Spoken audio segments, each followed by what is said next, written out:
Rearmed Lif provides Arcane Elutnir to all sword units in FEH, and in this video I'll be discussing the best users of it and the different builds and options this weapon can open up.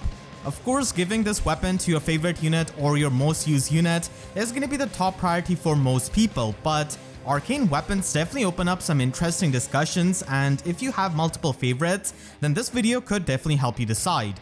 So Arcane Elutnir has got 5 effects in it, providing you -1 special cooldown, -6 attack and defense debuff on foe, guaranteed follow-up attack as well as follow-up negation, and finally a guard effect. So Arcane weapons are going to be pretty stacked, and when ranking these sword units, these stats are going to be very important because you cannot run exclusive skills along with Arcane weapons. And I made a whole video if you want to understand how Rearmed Heroes and Arcane weapons function, so you should definitely be watching that before. And if you are going to be running no exclusive skills, then your unit is going to be completely depending on their stat allocation. Sword armor units are the biggest winner because Arcane Elutnir is basically Brave Hector's small tit without null armor weakness and trades its debuff neutralization with the guard effect, which is actually not that bad at all. So sword armors are ranked based on their usage of Savvy Fighter and Hardy Fighter because they have really good synergy with these two fighter skills. And because of being an armor unit, they are inherently going to be judged based on their viability as a safe tank because that is pretty much going to be their role in this current meta. Winter Manuela and Valentine Ike are pretty big winners out of this because Winter Manuela is a modern sword unit who does have overall good stat allocation, and she can function both as a far safe unit and as a near safe unit, but most of the time running near safe is going to be a bit easy because you don't really have to run a distant counter skill. Ike does have more HP and more attack than Manuela, but does have slightly less speed and of course has 10 less resistance, so the resistance is going to be mattering for a lot of the save units, especially if you run them as a far save tank, because a lot of nukes in the game are going to be running AoE specials, so your visible resistance is pretty important when tanking these AoE specials. So in my opinion, these two are going to be in the top spot. Black Knight and Zelgius might seem a bit odd here, but in my opinion, they really enjoy Arcane Elutnir, especially if you're a huge, humongous fan of them, because Black Luna is pretty good, and unfortunately you'll have to give up on that. When it comes to save tanking, it's a lot more nuanced than just doing big damage. If there are 3 nukes on the opponent's team, and if you kill 2 of them and you die to the 3rd one, your team is going to be losing that near save unit, and then your other units are going to be in the threat. So having that bulk is really helpful from Arcane Elutnir because Black Knight and Zelgius do have speed, but they have this kind of awkward speed where it's not the highest but it's not the lowest. So they can just double a lot of units, but they also get doubled by a lot of faster units like Note, for example, who is really common in Ether 8's defense.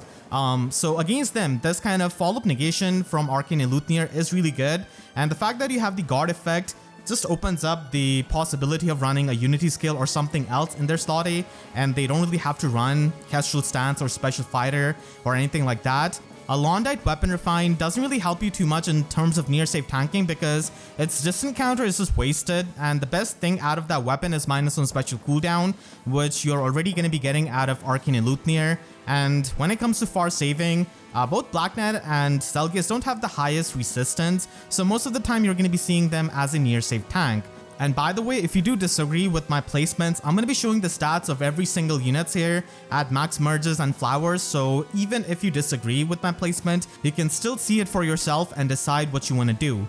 There are of course pure tanking armors as well in Young Zephiel and the Grail Zephiel. So Young Zephiel does have just better stat allocation than Grail Zephiel, but he's of course a lot harder to merge up. But if you're a big Zephiel fan, then Young Zephiel is definitely the unit you should be prioritizing over the original Zephiel, of having higher visible resistance and also having pretty similar physical bulk overall. Zephiel does have higher HP, so that definitely helps him, and now he can function much better as a safe tank. So this definitely saves up Grail Zephiel, who many people have built up, so this is going to be a pretty good weapon for him. And finally, we have Drog in the tier 3 because while Drog has got high HP, it's not really as high as Arden. While he does have attack and speed, it's not really going to be high as some of the other armors. So he does get outstatted in a way by a lot of the armors above him. And he's the only non-grail option, so he can function with it. But again, like I said, he kind of gets outstatted. Now Arden can also be an interesting option, but as someone who uses plus 10 Arden quite a lot, I would say that his weapon is already pretty good because it is a dual phase brave weapon which already has guard built into it. So it means that a lot of times he can retaliate back with Ignis on his brave hit, and that can really save you in many matchups, especially against a threat like Brave Erica. I've killed Brave Erica so many times with Ignis, so that extra firepower and the dual phase brave weapon can really help you in those matchups. And I guess if you want a far save tank with him, then it could help you. But then again, he doesn't really have the highest resistance to face a threat like Summer Thor or take the AoE hits. And I don't think I need to explain Summer Edelgard. She's just really strong. And Duo Hector, I believe, is going to be getting a weapon refine in 2 months. So you should definitely be waiting before sacrificing or committing this weapon to a unit that is going to be due for a weapon refine. Because unless you're a whale, it is going to be an opportunity cost. Because you could have given this weapon to someone like Winter Manuela, who's never going to be getting a weapon refine. Or to a unit like Black Knight, Zelgius, or even Zephiel, who's already got a weapon refine. Savvy Fighter is of course going to be an option to get the damage reduction out of these fast armors, and it's not going to be too hard for Manuela to meet the speed check. So this is definitely a build that you can run on her, and attack speed unity is going to be a pretty good option. You can also retaliate back with bonfires, so that is really good for just one-shotting opponents. And Valentine Ike unfortunately does lose Radiant Ether, but it's not that big of a loss because Ether with Arcane Elutnir is basically 4 cooldown, so you can run that as well. And you can also run Black Knight with attack speed bond 4 that you get from the Divine Codes. So it could be a cheaper option that you can run. And this kind of damage reduction along with Arcane and Luthnir and being able to just prevent the debuffs from being annoying to Black Knight along with getting the guard effect out of the weapon is definitely pretty good because he's able to combine a lot of the things which he was not able to do before. You can also just run a near save Zephiel as well with Hardy Fighter and Escutcheon. So the reason why Escutcheon is still good, even though this weapon gives you -1 special cooldown and Hardy Fighter can technically pre-charge Pavis, is because of the fact that you're freed up from running a Breath Sacred Seals. And against threats like Brave Seliph that hit so hard and they have null follow-up, getting the Escutcheon damage reduction on both hits is really good. And keep in mind that Hardy Fighter does boost up the damage reduction of specials like Escutcheon, so you're still pretty much getting 50% damage reduction. Fast units can definitely run Savvy Fighter, but Hardy Fighter is also an option, but unfortunately you do miss out on running a damaging special. So that's why Savvy Fighter could be an option for these near save units, but if you're going to be running them as far save, then Hardy Fighter is definitely going to be needed. And on Zephiel, if you do want to run a damaging special, then Slick Fighter could be run. So even though you're already getting a guaranteed follow-up attack, Slick Fighter is mostly here for the debuff neutralization, especially because his defense and attack at this kind of max investment is going to be pretty high. And Close Defense 4 is going to be an amazing slotty option because you ignore any kind of visible buffs of the opponent, and attack buffs are pretty common. So that can help a slow armor like Zephiel, and you just retaliate back with bonfires. But if you want to run him as a far save unit, then Hardy Fighter is definitely going to be an option with a Breath Sacred Seal and Aegis. You could also run Sacred Cowl, like I mentioned, it is also an option, but Aegis does give you higher damage reduction, especially on the first hit, so it could be done. And while Zephiel is not the greatest far save armor, he's so much more better now with Arcane Elutnir, definitely elevating his status as a Grail unit. So we also have young Zephiel who could also run the Hardy Fighter far save build, and Sacred Cowl is going to be a pretty good option so that even if you get doubled, if the opponent has got auto follow up, you still pretty much get the damage reduction on their double attack. So it is pretty common to see Brave Hectors run Sacred Cowl as well, and Manuela can do a similar thing with Sacred Cowl or having Aegis. She is faster, so it's going to be a bit hard for a lot of enemies to double her, so Aegis can work a bit better on her. But again, Sacred Cowl is going to be an option if you just want to get that damage reduction.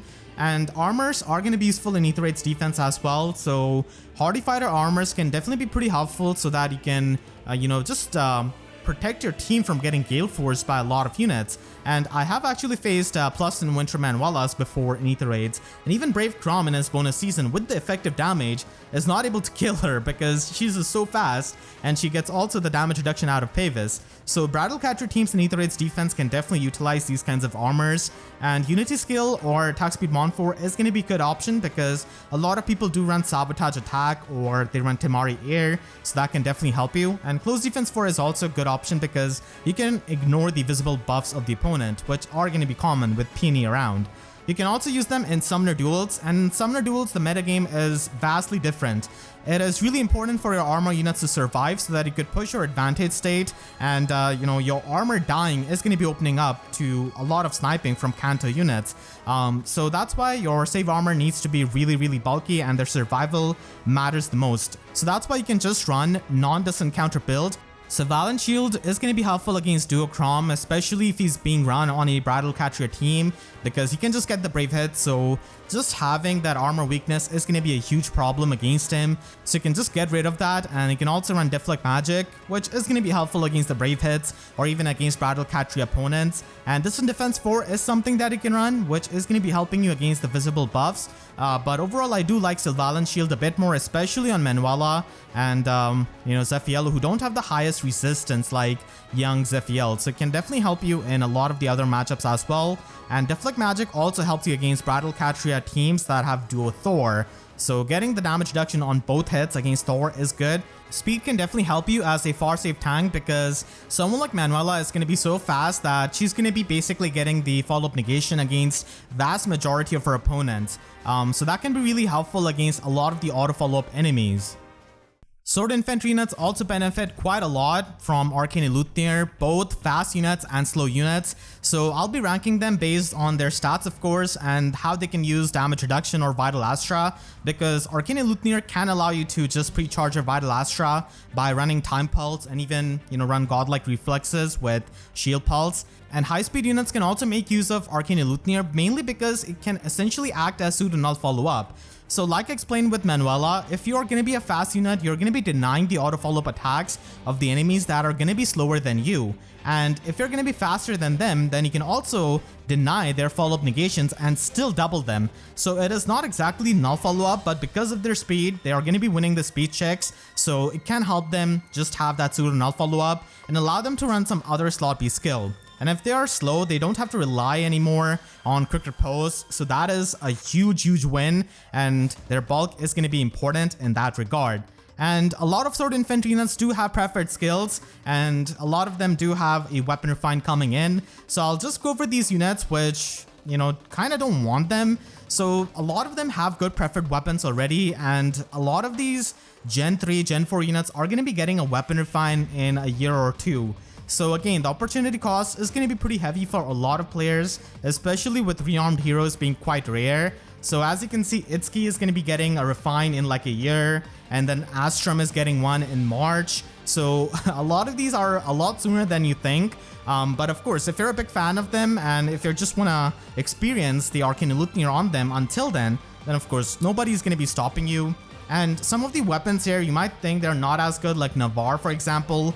But still, in his role as a Gale Force unit, his Scarlet Sword can still help you just have that one-tap Gale Force in Aetherite's offense, and that is ultimately going to be his main role. And many of these do have exclusive skills, so they don't want to just let go of that. And now, with that said, let us move on to tier 1 of Sword Infantry units. So in this tier, we have Skahawk and bulky units like Summer Leon and even Summer Hellbendy. So Skahawk is one of the best users of Arcane Luthier, and the reason why he's really good is because of his attack stat and his defense, and the fact that his speed is right in the sweet spot in like mid 30ish, where you can have enough speed to outspeed slower units and win the speed check and still double them through their follow-up negation. Something with Summer Leon and Hellbendy are going to be struggling a bit. So Skahawk's speed is actually right in the perfect spot for that defensive usage. And Rinka of course has pretty much the same bulk as Skahawk, but she is a lot faster and she can easily run Vital Astra and abuse that. We also have fast units like Yi, Galzis, Kamui, and Resplendent Leaf as well, to a lot of people's surprise. So in this tier, we have a lot of fast units which can make use of Vital Astra, Godlike Reflexes, Velocity, damage reduction skills, and they actually have good attack stat and also have good defense. So their physical matchups are going to be getting better with the damage reduction that they can get. And again, they can easily use the pseudo null follow-up essentially of the Arcane Luthier to run other slot B skills. In tier 2, we have got some of the other sword units which might not have as much speed or the stat allocation of the tier 1 units. So Z-Heart comes to mind as a pretty popular merch project being a 4-star focus. Longku is also there, who recently got a resplendent version, and his HP is actually pretty high, and his speed is actually not bad at all. It's base 51, so you can definitely abuse the damage reduction skills, and it's a great buff for him. Yanfei might seem a bit weird, but as someone who has got plus 10 Yanfei, trust me, that distant counter is a bait because he dies to the green units half of the time, and you can just get rid of the solo playstyle. Yanfei is not going to be getting a weapon refine for many years, so Arcane Luthier is good for the specialization. Omni tanking is no longer as good as it was once, and now specialization can help you, and that is what Arcane Luthier does essentially for Yanfei and Priam, basically the units who have distant counter weapons. Mia is also fast with that 50 speed, and she does have workable attack stat. And then we also have the brink of this tier essentially in Oboro, who does have high defense. A lot of people do forget that she exists in the game, but she is still a pretty solid unit if you want to give her this kind of weapon.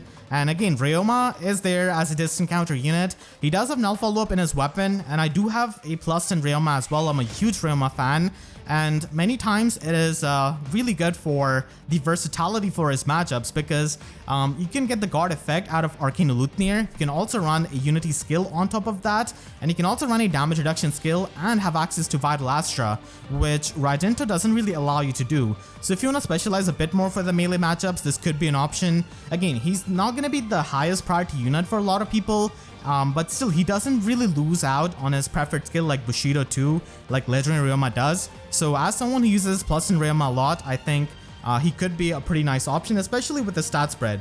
And then we have Legendary Ike, mainly because he's a legendary unit, and if you want to make him work for Arena and use him as an Earth legendary unit, you can definitely try and do that. His stats don't really age that well, but at least he can be physically bulky and also hit hard.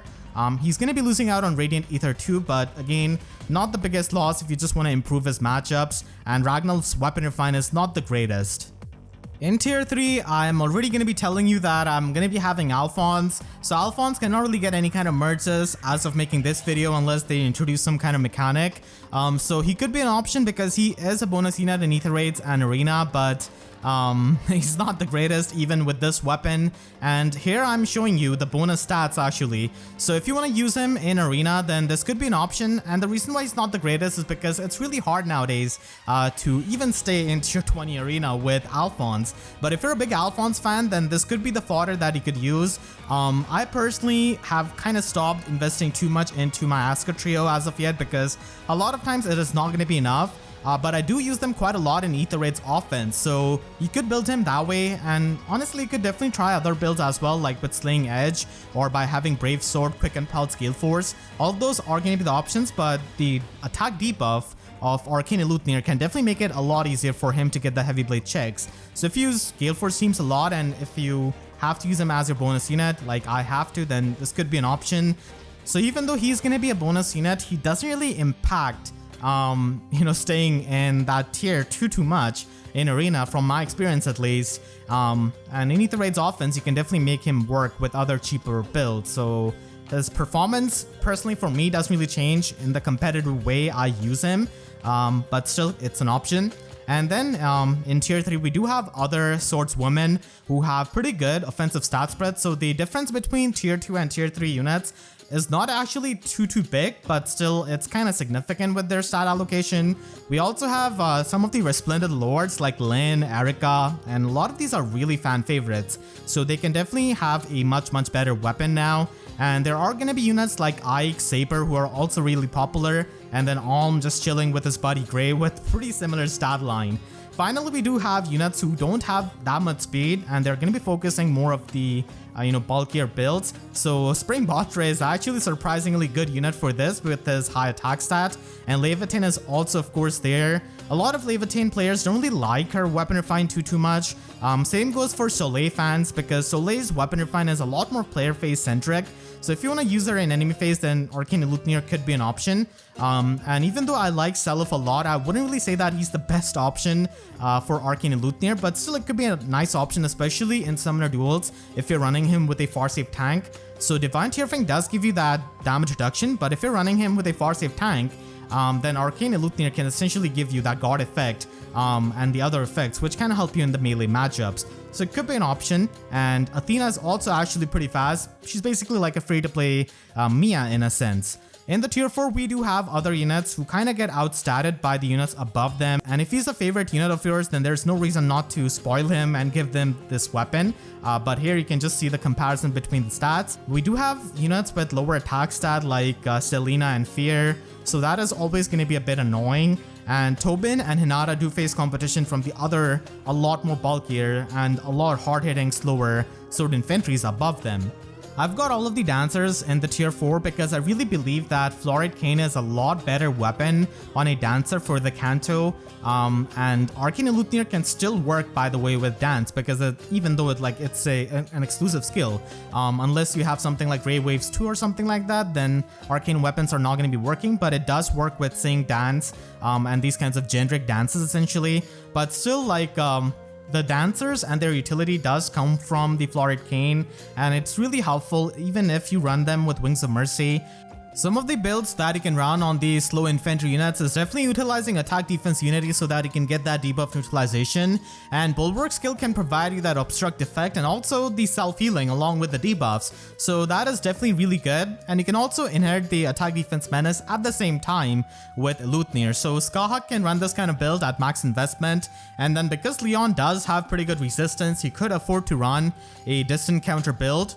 Finally, we do have Rinka here, who can definitely use Vital Astra with her speed and be really bulky with her high defense. So because you essentially get a pseudo null follow-up out of this weapon, you can run Velocity 3 or any kind of damage reduction skill really to essentially stack up the damage reduction along with Vital Astra for a total of 58% damage reduction.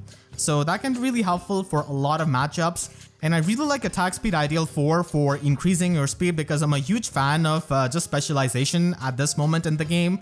But still, if you want to run Distant Dart or Distant Counter on any of these units, then you can try and run that, especially with the damage reduction you get. But keep in mind that you're still going to be really susceptible to stuff like Lethality or Deadeye, unless you run Godlike Reflexes, which can help you in those matchups because it's a defensive special. So someone like Galzas, who already has really high attack stat, he can easily try and run Godlike Reflexes, but keep in mind that if you don't meet the speed check, then this special doesn't really do too much.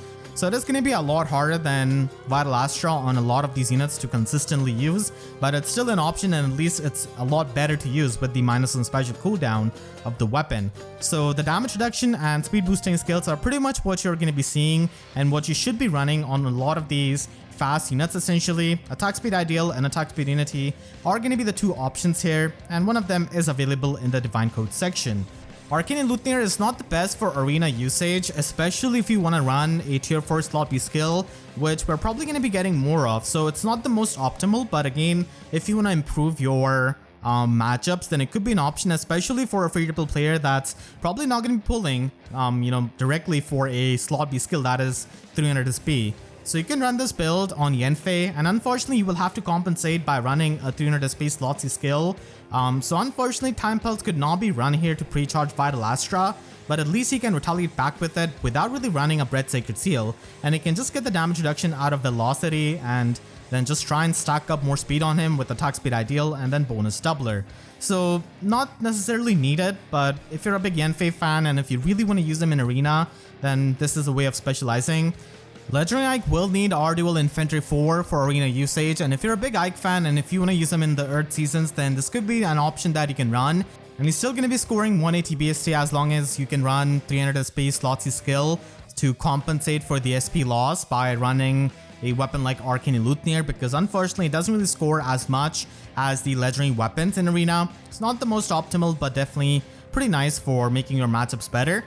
Lonku recently got a resplendent version, and like I said, he is pretty fast and he also has high HP, so you can definitely utilize damage reduction.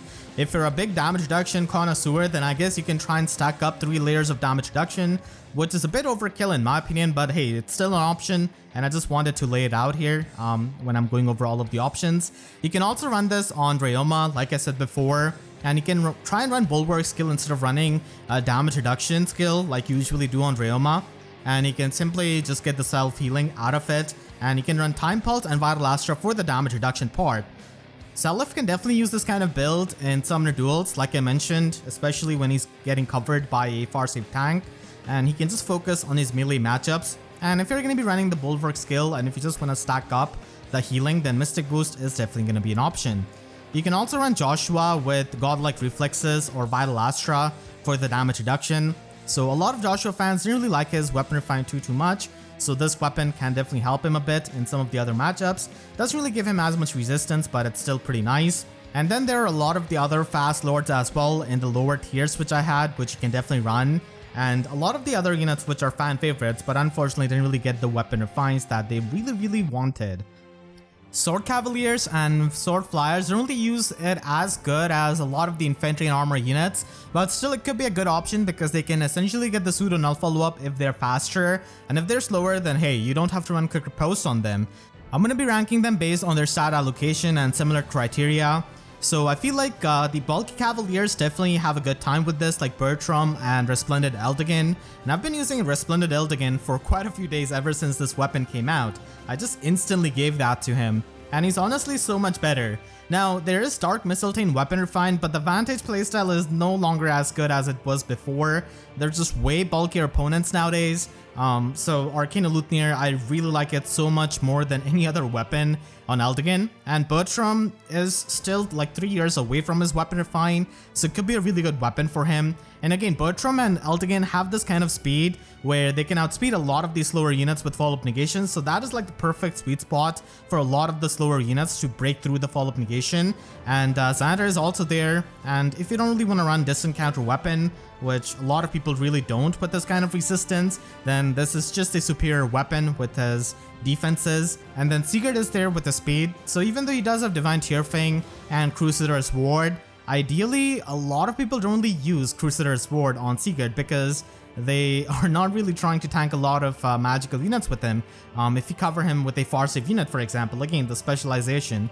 So if you're one of those Sigurd players, then this could be a good weapon for you for the melee matchups. And fast Cavaliers are pretty limited. Kent and Siegbert are the fastest, so they can definitely make use of this and essentially make use of the pseudo null follow-up that they get out of their high speed. Especially Siegbert because his weapon refine was not the greatest, it just neutralizes the debuffs to his attack and speed. So the guard effect and the things that you get out of this is pretty nice. And Ares is also my boy, I also use him quite a lot. Still I think that Resplendent Eldigan makes a bit better use than Ares for this weapon, but still he's a nice option as a bulky Cavalier who does have a bit more speed than his dad at least and a bit more attack, but definitely less bulk.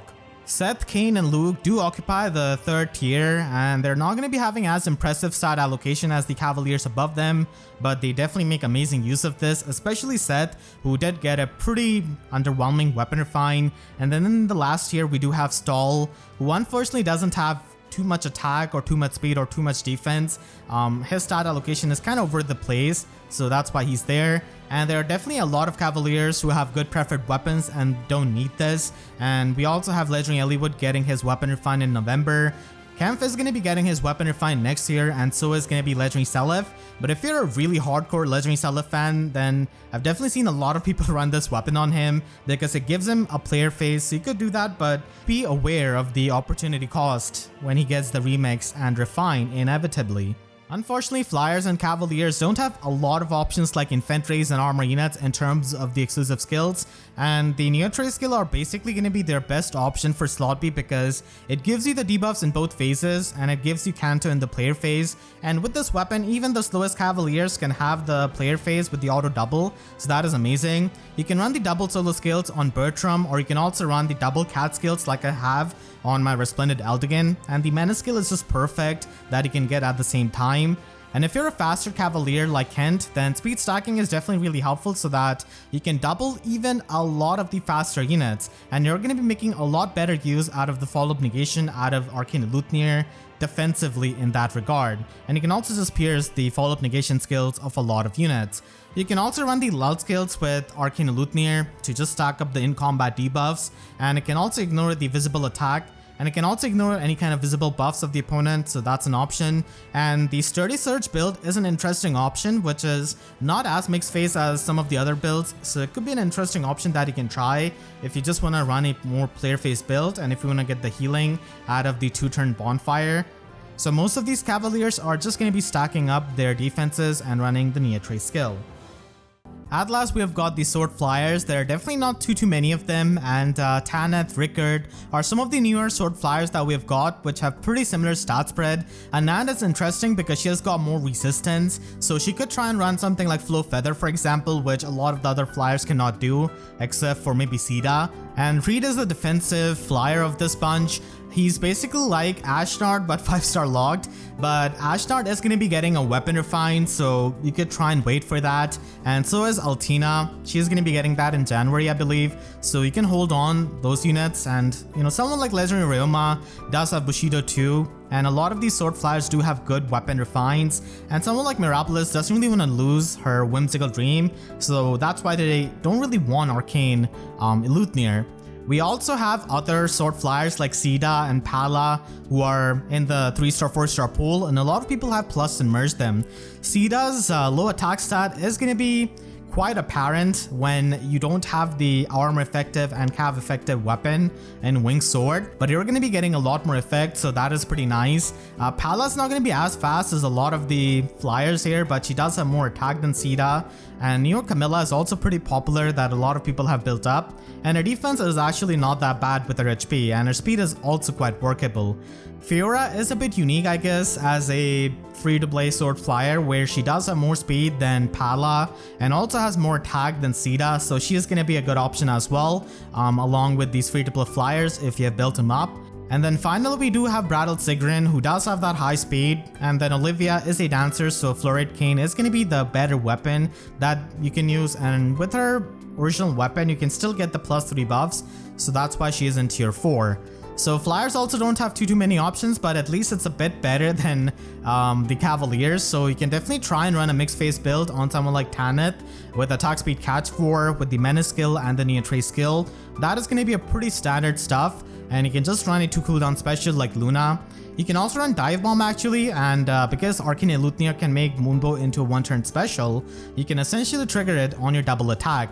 And because of getting the guaranteed follow-up attack with the weapon and having high speed, you're going to be able to pierce through a lot of the follow-up negation effects. So it is an option, not the best option, but still an option nonetheless. And Sida is one of the few units who can make use of Flow Feather to get some true damage and also get the true damage reduction. It's not a lot, but this could work in the player phase. It is mainly going to be a player phase build with Surge Sparrow and the Flow skill, and Surge Sparrow can allow you to heal up the HP while triggering icebergs, which do a lot of damage. And whenever Flow Tempo comes out, that is also going to be a pretty nice option on Sida so that she can fire off those icebergs.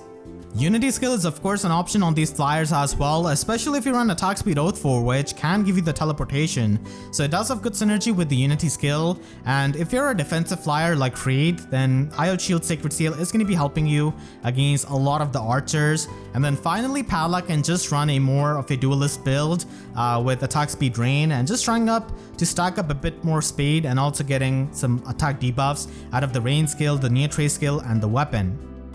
So if I had to compile all of the tier lists which I went over in this video, there are going to be a lot of the units which don't really want to have Arcane Eleuthir, which have good preferred weapon or skills, and a lot of the Gen 3 and Gen 4 units which are waiting for their weapon refines. So you can wait until then and see if they get a good one or not. That is more synergetic with their role and their kit, but there are definitely a lot of the sword units which really appreciate Arcane Eleuthir, and here's the final listing compiling all of the tier list which I went over in this video. I definitely regard the armors and infantry units a bit higher than cavalry and flyers because they're just built different with the access to the other skills, but still nonetheless they're good options, and we do have this final image here.